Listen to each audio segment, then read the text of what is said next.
பேரன்புமிக்க ரசிக பெருமக்களே, இன்றைய தினம் மிகவும் இந்திய திரைப்பட உலகிலே மிகவும் பெரும்புகழ் படைத்த சகோதரி ஆஷா போன்ஸ்லே அவர்கள் காலமானது குறித்து மிகவும் துயரமுற்றேன். இது மற்றவர்களுக்கு சொல்லுகின்ற ஒரு இரங்கல் செய்தி போல அல்ல.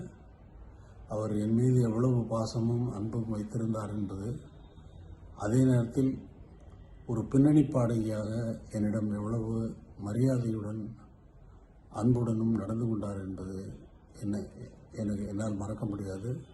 என் வாழ்நாளில் மிகவும் மறக்க முடியாத இடத்தில் இருப்பவர் ஆஷா போன்ஸ்லே அவர்கள்.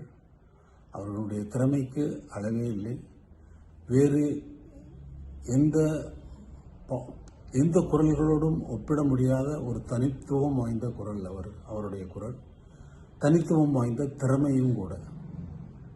அவர் காலமானது எனக்கு மிகவும் வருத்தத்தை அளிக்கிறது. தொடர்ந்த நீண்ட காலமாக எப்பொழுது சென்னைக்கு வந்தாலும் ஏதாவது டிவி பேட்டிக்காக வந்தால் கூட என்னை சந்தித்து விட்டு செல்கின்ற அன்பு சகோதரி. அவருடைய அன்பையும் பாசத்தையும் என்னால் மறக்க முடியாது. அவர் குரலும் மறக்க முடியாது. திரையுலகம் என்றைக்கும் மறக்க முடியாத குரலில் அவருடைய குரல் தனிப்பட்டது. இறைவன் அவருக்கு நற்பெயரை, நல்லிடத்தை வழங்குவார் என்பது, அவருடைய ஆத்மா சாந்தி அடைய நான் மனமாற இறைவனை வேண்டுகிறேன். அவருடைய குடும்பத்தாருக்கும் என்னுடைய மனமார்ந்த இரங்கற் செய்தியை தெரிவித்துக் கொள்கிறேன்.